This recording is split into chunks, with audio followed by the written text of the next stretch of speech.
இந்த தை மாத முதல் நாள் தான் உத்தராயண காலம் தொடங்கக்கூடிய நாள். உத்தராயணம் அப்படின்னு பார்த்தோம்னா 6 மாத பகல் காலம் நமக்கு ரொம்பவே விசேஷமான காலமும் கூட. ஆன்மீகத்துக்கு இது மிகவும் உகந்த டைம் பீரியட்.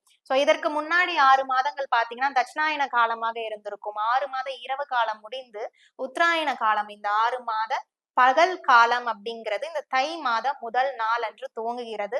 அன்றைய தினம்தான் இந்த பித்ருக்களின் உலக கதவு அப்படிங்கிறது திறக்கப்படக்கூடிய நாளும் இந்த தை மாதம் முதல் நாள் தான். அதுல பார்த்தோம்னா இந்த தை மாதத்துல வரக்கூடிய வளர்பிறை சப்தமி திதி என்றுதான் வரக்கூடிய நாளை தான் நம்ம வருஷம் ரத சப்தமியாக கொண்டாடிட்டு வரோம். சோ இந்த ரத சப்தமிக்கு நிறைய விசேஷங்கள், ஒரு வழிபாட்டு முறைகள் அதிகப்படியாகவே இருக்கு. முதல்ல யாரெல்லாம் அதை செய்யணும், முதல்ல இந்த ரத சப்தமி என்ன அப்படின்னு நிறைய பேருக்கு இன்னமுமே தெரியாம இருந்துட்டு இருக்கு.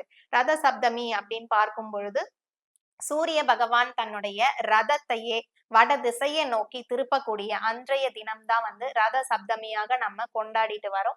சோ இந்த சூரிய பகவானை தான் நம்ம முதல் கடவுளா நம்ம அன்றைய தினம் நினைத்து வழிபாட்டை மேற்கொண்டு செய்யணும்.